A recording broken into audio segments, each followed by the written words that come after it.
जिला अधिकारी अल्मोड़ा वंदना सिंह 2 दिवसीय दौरे पर रानीखेत में हैं।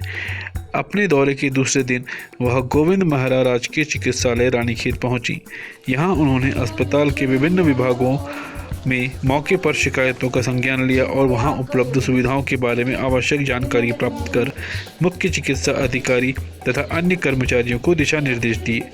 रानीखेत में 2 दशक पूर्व बने ट्रॉमा सेंटर के भवन को उपयोग में लाने हेतु उन्होंने प्लान तैयार करने की बात कही।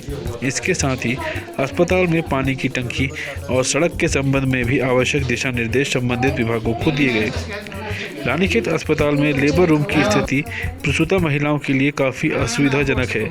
इसे दूसरे स्थान पर शिफ्ट करने की प्रक्रिया लंबे समय से प्रस्तावित चल रही है, जिसे शीघ्र पूर्ण करने के निर्देश भी जिलाधिकारी ने दिए हैं। वहीं मरीजों को बाहर से दवा लिखने के मामले में भी जिलाधिकारी ने सख्त रुख अपनाया है।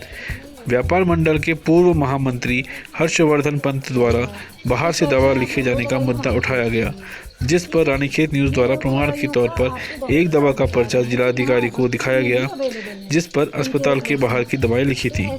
मामले को गंभीरता से लेते हुए तुरंत जिलाधिकारी द्वारा डॉक्टर को तलब कर बाहर से दवाएं न लिखने की हिदायत दी गई। उन्होंने कहा कि सरकार के नियमों के हिसाब से बाहर से दवाएं नहीं लिखी जा सकती।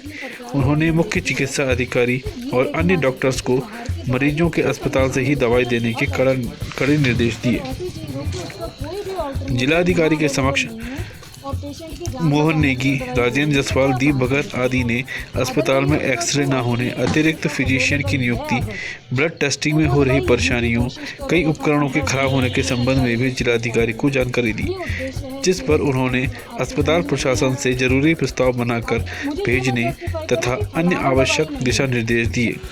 इस अवसर पर संयुक्त मजिस्ट्रेट रानीखेत जय किशन सहित विभिन्न विभागों के अधिकारी मौजूद थे। यहाँ 2-3 समस्याएं हैं। एक तो जो ट्रॉमा सेंटर की बिल्डिंग है वो फंक्शनल नहीं है। उसके लिए हम लोग कुछ विचार करके उसमें जब तक शासन से उसमें ट्रॉमा सेंटर के लिए स्टाफ की स्वीकृति नहीं मिलती है तब तक वहाँ उस बिल्डिंग को यूज़ किया जाए, क्योंकि काफ़ी धनराशि लगकर उसको बनाया गया है। इसके बाद जो रोड यहाँ अप्रोच आती है उसके लिए हम लोगों ने अभी संबंधित कार्यदायी संस्था को कहा है। साथ में जो पानी का इनका इशू है, तो पानी की टंकी के लिए भी जल निगम को इसमें स्वीकृति प्रदान की गई है। इसके साथ साथ इनका लेबर रूम का हॉस्पिटल का एक इशू है, जिसमें लेबर रूम का अप्रोच बहुत डिफ़िकल्ट है, तो उसको शिफ्ट करने के लिए काफ़ी लंबे समय से प्रस्ताव विचाराधीन है। उस पर भी एस्टिमेट बनाने के निर्देश विभाग को दिए गए हैं। मैम, एक दवा का पर्चा आया था, क्या मैटर था ये?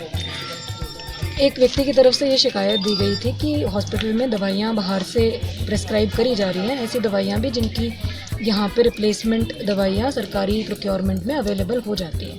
तो उसको अभी हम लोगों ने 2-3 डॉक्टर्स जो यहाँ पे इंचार्ज हैं उनके माध्यम से वेरीफाई किया और डॉक्टर साहब को निर्देश दिए हैं कि अननेसेसरी परिस्थिति में जहाँ आपके पास रिप्लेसमेंट अवेलेबल है किसी दवाई का, बाहर की दवाइयाँ नहीं लिखेंगी, क्योंकि सरकार के भी इसमें स्पष्ट निर्देश हैं।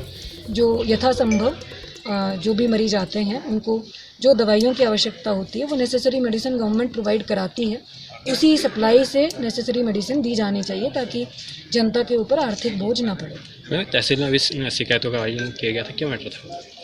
तहसील में विभिन्न क्षेत्रों के जो जनप्रतिनिधि गण आए थे उनके साथ जन समस्याओं को सुना है। सड़क, बिजली, पानी इत्यादि की समस्याएं मुख्य रूप से जनता के द्वारा उठाई गई थी। संबंधित अधिकारियों को मौके पर ही उसका समाधान करने के लिए निर्देशित किया।